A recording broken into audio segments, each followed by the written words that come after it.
Is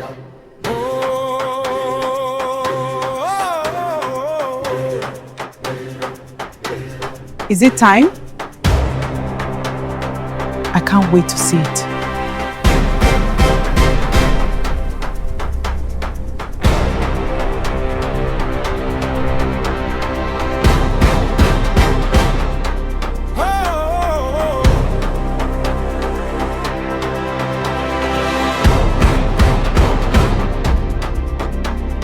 Voice of the people, stories that matter. Oh wow! Truth in every moment, now and forever.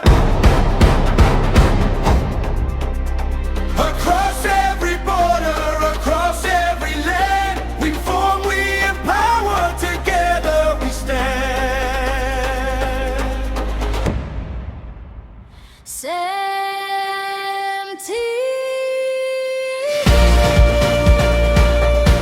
From Africa to the world, connecting every voice.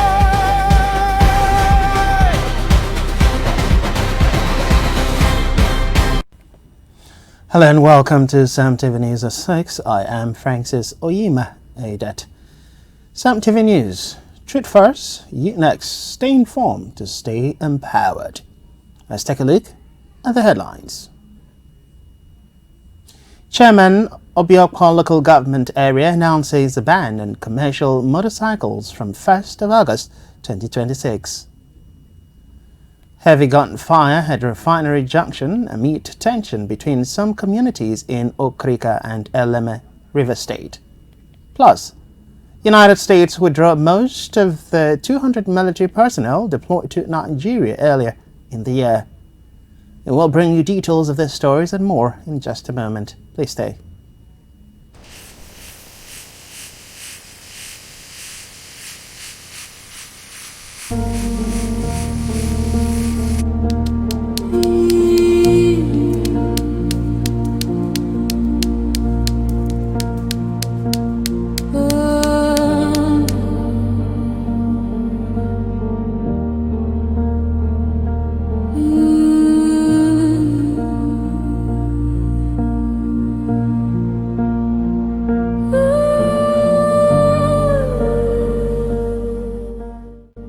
This is CEMTV, reliable news and entertainment.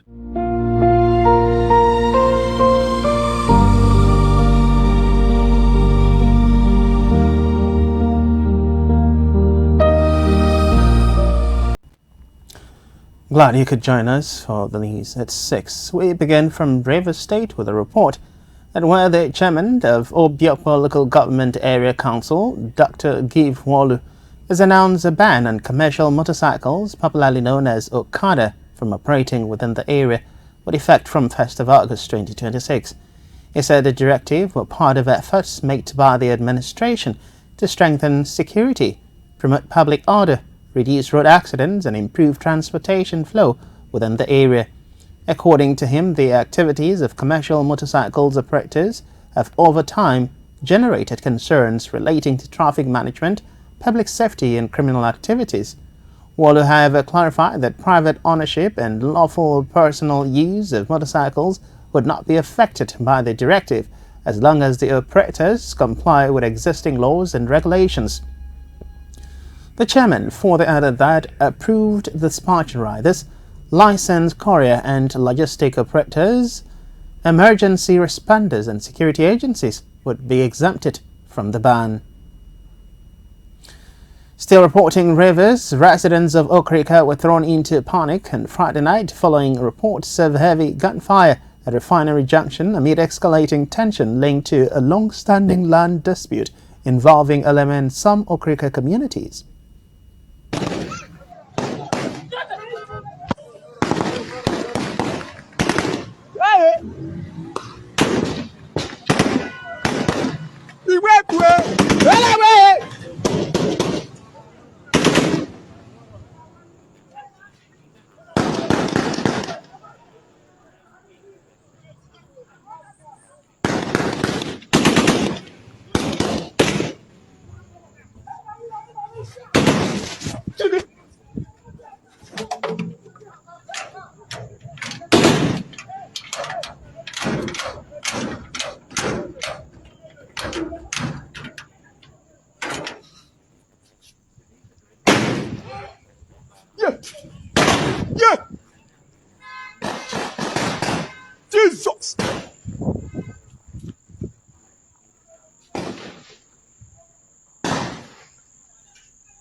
Oh no. Meanwhile, Nigeria's First Lady Senator Oluremi Tinubu recently spoke about supporting Nigerians with grants to encourage small businesses such as roasting corn, frying akara and selling kulikuli. The comments have sparked several controversies across various social media platforms. Some TV reporters took to the streets of Port to find out what Nigerians think about the empowerment proposal by the First Lady of Nigeria. Tracy Chinder, a graduate and former court member, said she believes empowerment should go beyond petty trading and include opportunities such as education, skills development, and professional advancement. Based on this First Lady stuff, I don't see the right idea because they set back. Because you can't tell me that I will be a graduate and someone will be telling me I should start akara business. Like a whole me. Hey, S-copper. I cannot do that kind of business because by rights, what we are supposed to be focusing on now is how bandits are destructing Nigeria, how they are adopting children from one school to another, not empowering people on akara, kuli corn. Like, to me, that's a setback. There are so many people even suffering because akara business is not a business that used to empower somebody. Other respondents who spoke with our correspondent, Nelson Okechi, expressed disappointment with the proposal, but added that if such support becomes available, Nigerians should collect the money and invest it in a business they believe have greater growth potential. About what the president wife said, that he's empowering people with 50,000 to start up a business, and business being a frying akara, roasted corn and the kuli business. For me, she don't know what she's saying. She's just saying that off point because as a good citizen of this country, that's not the hope that is supposed to give to young youths. Yes, we are suffering in this country. The economy has collapsed based on the way the husband is treating the masses. But that's not the best thing for she to say. But for my own advice, let's collect the 50,000 first from her. Then you as a good citizen of the country, you know what to do with the 50,000. Yes, now the 50,000 for frying akara and roasting corn, no problem. I will fry akara or roast corn. Let she give me the 50,000 first. But the problem is this: she will not even give up the 50,000. So what she's saying is out of point. In the same vein, Kenneth Rejoice described the statement as a troubling sign for the country, saying it reflects the economic hardship many Nigerians are already facing. About the thing the First Lady say about frying akara is to put the country in poverty now. Everything now is beginning to go down. For the First Lady to bring out the idea of the people in the country to start frying akara and it going viral is to spoil our country and our nation. It's not right. The future of Nigeria is about to go down. Like, it's for us to, like, I don't know what we are going to put this our country now. Other countries are progressing. Instead of the leader of the country to be bringing up good ideas, they are bringing up the idea of falling the country down, and it's not good. For me, as an individual, that statement does not give us any good hope. The statement of the First Lady, which means that they want Nigeria to remain in poverty. I don't know that kind of statement that a whole First Lady will come out and say it openly. It's not a good one. If you go to civilized country, look at Burkina Faso. It's a small boy that is in Burkina Faso. Just go to Burkina Faso, you see what is going on, how he's handling his people.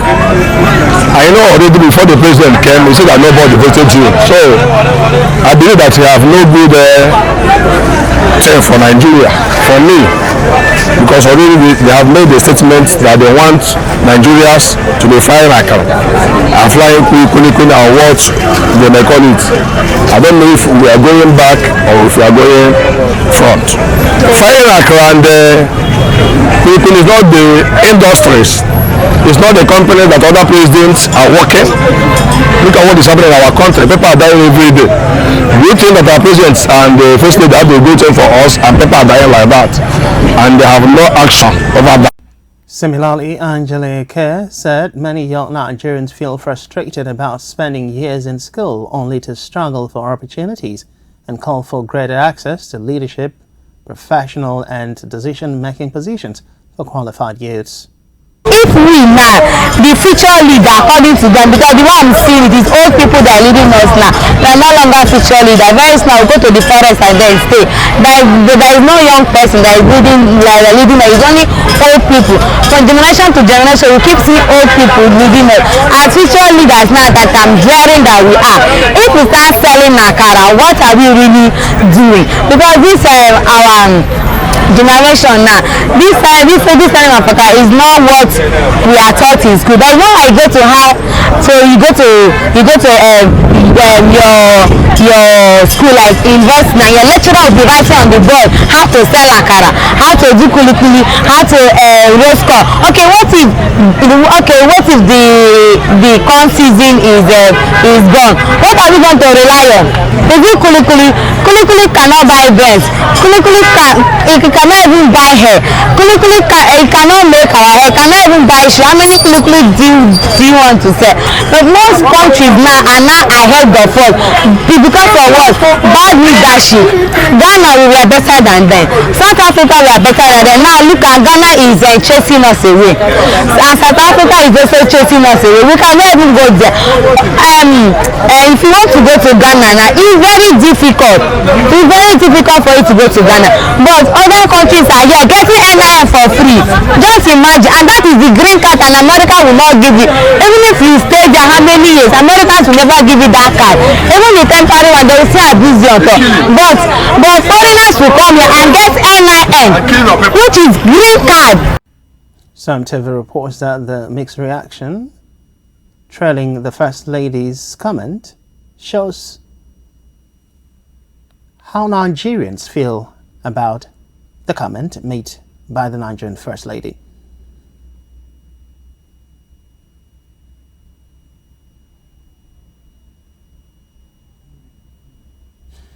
We move to the national scene where the federal government has announced plans to replace Nigeria's current 6334 system of education with a compulsory 12-year uninterrupted basic education model. Under the proposal, the separation between junior secondary school and senior secondary school will be removed to ensure a smoother learning process, reduce school dropouts, and improve access to education. Minister of Education Maruf Tunji Alausa said the proposal will be presented at the next National Council on Education meeting. The government also inaugurated a ministerial committee under the Universal Basic Education Commission (UBEC) to oversee the rollout of smart schools, bilingual schools, and alternative schools. The committee will also ensure that school projects are completed, equipped with furniture and essential facilities, staffed with teachers, and fully operational. According to UBEC Executive Secretary Aisha Gaba, 37 smart schools have been established nationwide, with 24 already in operation, while 30 bilingual schools are being developed across 9 states. The reforms are aimed at expanding access to quality education, improve digital learning, and providing opportunities for out-of-school children and other vulnerable groups. Meanwhile, Nigeria is set to celebrate the 163rd anniversary of the Nigerian Army on July 6, 2026. During the Nigerian Army Day celebration 2026 in Port Harcourt, Rivers State, the event will honor serving and retired soldiers, civilian staff, veterans, and the families of military personnel for their sacrifices and service to the nation. This year's theme is Protecting the Nation and Serving the People, a way forward for the Nigerian Army.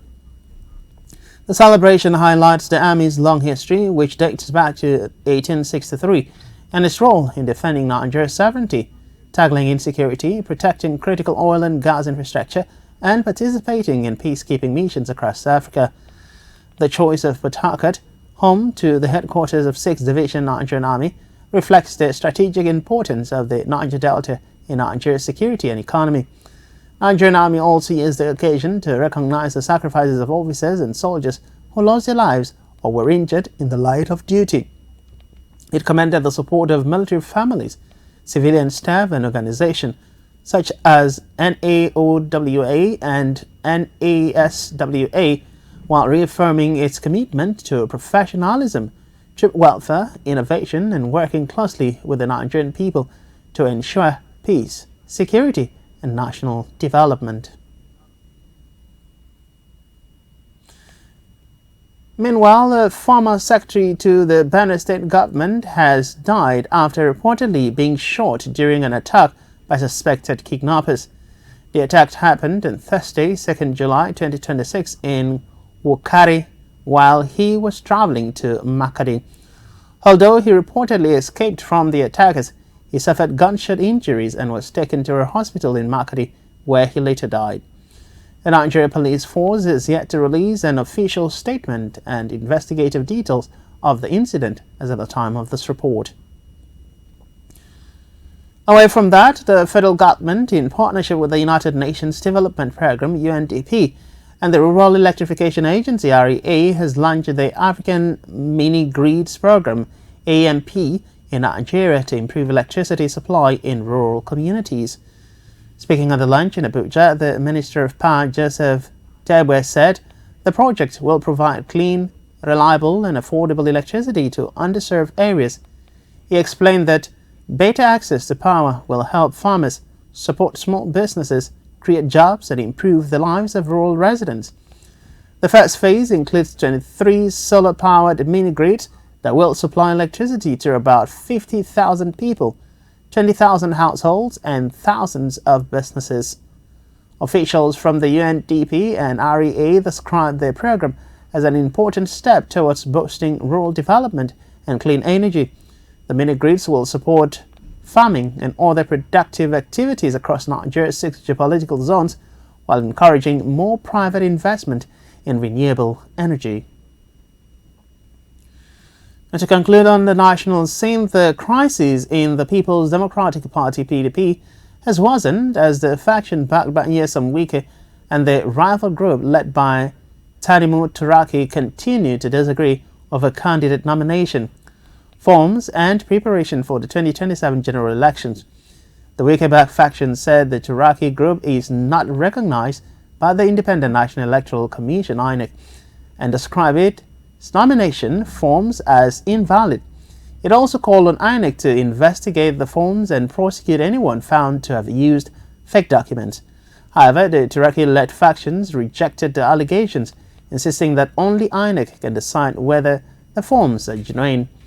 The group admitted that the party's internal crisis has affected the PDP, but said it is confident that ongoing court cases will be decided in its favor ahead of the 2027 elections. To Africa now, where Lalibela, Ethiopia's famous rock hen churches, welcome ambassadors and diplomats from more than 40 countries and 10 international organizations. Excuse me. The visit comes as the historic site gains more global recognition after being ranked among the world's top 5 UNESCO World Heritage destinations in an international survey. Built by carving directly into solid rock over 800 years ago, the churches are known for their unique architecture and active places of worship. Ethiopian government says the recognition strengthens the country's reputation as a top cultural tourism destination and supports efforts to promote tourism as a key part of the economy. Officials also said Ethiopia has received about 1.4 million international visitors this year as they are improving tourism facilities and carrying out conservation projects to protect Lalibela while developing new tourist destinations across the country. Still in African news, police have arrested more than 900 people following nationwide anti-migrant protests that swept across the country. A major South African anti-migrant activist, Nkoshiona Ndabandaba, has stated that with the resources available in South Africa, they do not have to work. It disclosed that just like the Arabs, South Africans should not work but can be paid as high as 70 million rands by making immigrants do the job which will increase the life expectancy rate of the average South Africans. He further added that if he were to be the president of the country, he will transform the country to be the second most beautiful country in the world. Let's say the average life expectancy in South Africa is 70 years. South Africa can pay 70 million to each person in this country to sustain themselves for the rest of their lives. We don't even need to work. We can have these legal immigrants coming to South Africa to work for us, like in Dubai. In the Arab Emirates, only foreigners are working. The citizens, the owners, the indigenous people of Dubai, they don't work. We can have that in South Africa. If I were to be given a chance as a president in this country, when I'm 90 years old, so like all of them, I would, in 12 months, I will transform this country to be the second most beautiful country in the world, better than America. I will make a South African enjoy working in a farm. I will make a miner be passionate about working, going down 6 kilometers under the ground to go and look for that gold. Because that gold, when he finds it, it will never leave this country. That diamond, it will never leave that country.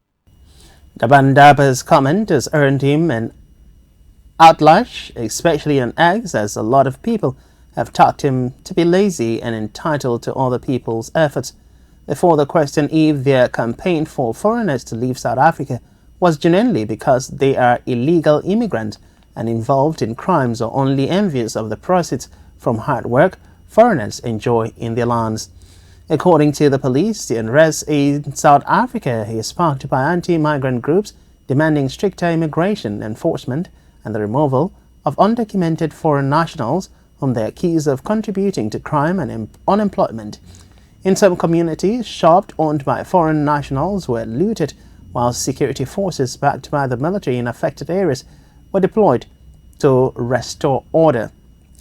Meanwhile, it is important to note that in the United Arab Emirates, the citizens of the country work hard within the government coffers and the organized private sector to earn their living, contrary to what Dabadaba has highlighted.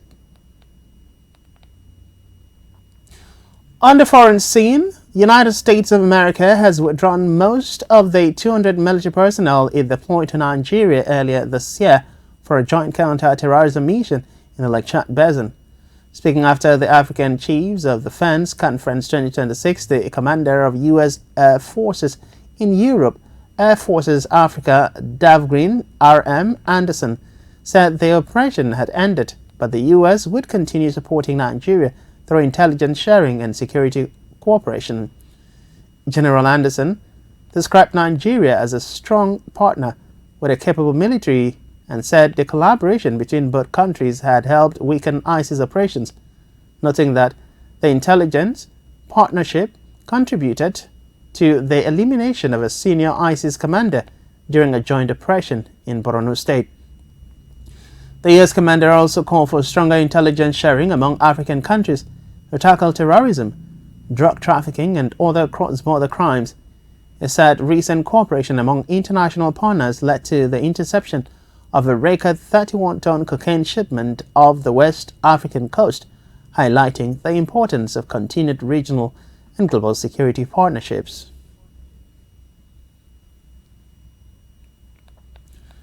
Still on a foreign scene, a rare surviving copy of the United States Declaration of Independence has been discovered at the National Archives in Kew, a district in southwest London, England, making it the only known copy of its kind outside the United States. The document was found by volunteer Michael Scarr while cataloging Royal Navy records from the American Revolutionary War. Experts have said that the document is one of the just 11 surviving copies printed in Exeter, New Hampshire in July 1776 to spread news of American independence. It was captured by the British Royal Navy after an American ship was seized in December 1776 and remained hidden in British state archives for centuries. Following restoration, the historic document will be displayed in the National Archives Revolution 250 exhibition. Officials described the discovery as extraordinary saying it offers a rare glimpse into the early history of American independence and is the only known copy of the declaration captured during military action. And still to come in the news, aviation fuel marketers assures Nigerian airlines of slash in price of Jet A1 fuel as crude oil prices decline. Plus, Nollywood actress Aduniade wins a landmark privacy case against Google. Please stay.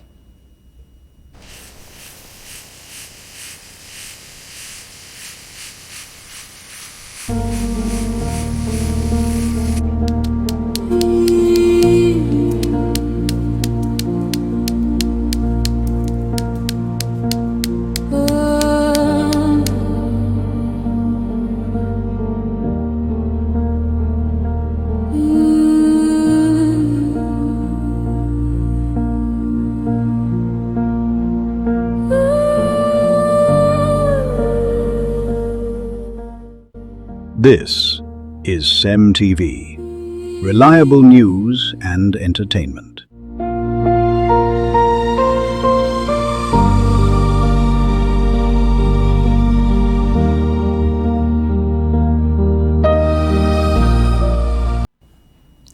Many thanks for staying with us. We return to the rest of the news stories.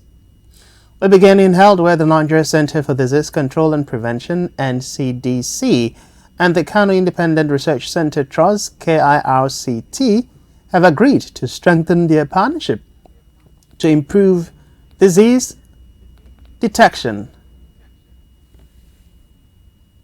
prevent outbreaks, and boost public health in Kano State. Speaking during a visit to the research center, NCDC Director General Jide Idris said the collaboration would focus on joint research, training, intelligence sharing, and building Nigeria's capacity to respond to disease outbreaks using local scientists and expertise. Also speaking, KIRIC Director General Hamisu Salihu welcomed the partnership, saying closer cooperation with the NCDC is important, especially in handling dangerous infectious diseases and improving the country's health security. In business, aviation fuel marketers have assured Nigerian airlines that the price of Jet A1 fuel will continue to fall as crude oil prices decline and local refinery prices reduce.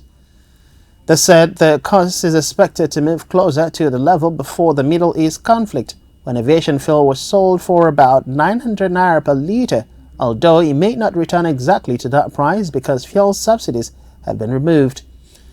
The chairman of Ndano Energy, Chris Ndulu, said recent price cuts by the Dangote Petroleum Refinery are already pushing down aviation fuel prices, forcing marketers to reduce their selling prices. Jet A1 has already dropped from about 1,550 naira to 1,450 naira per litre at the refinery, with airlines now buying it for around 1,700 naira per litre. Airline operators say the earlier rise in fuel prices greatly increased operating costs and forced many operators to seek bank loans.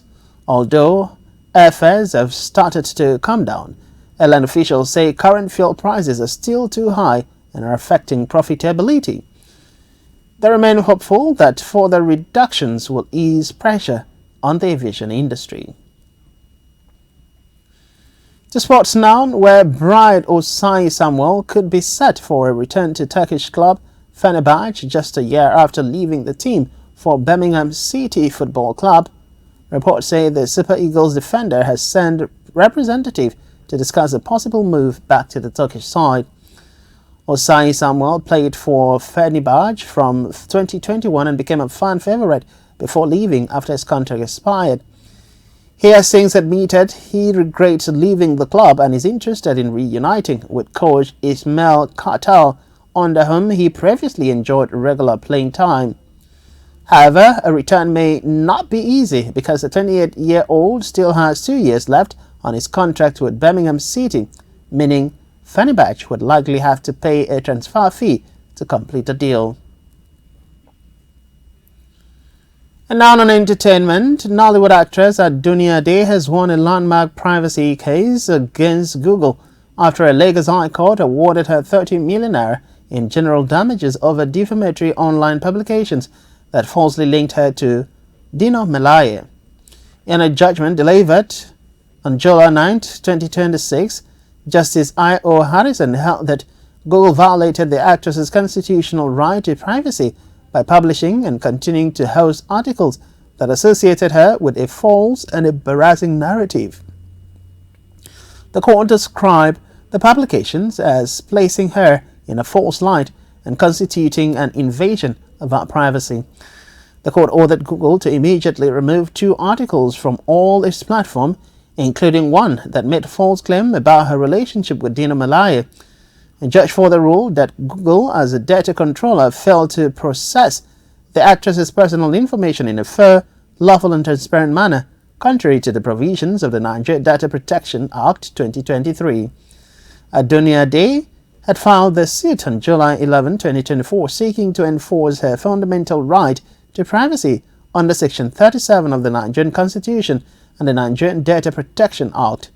Google did not appear in court or file a defense despite being duly served.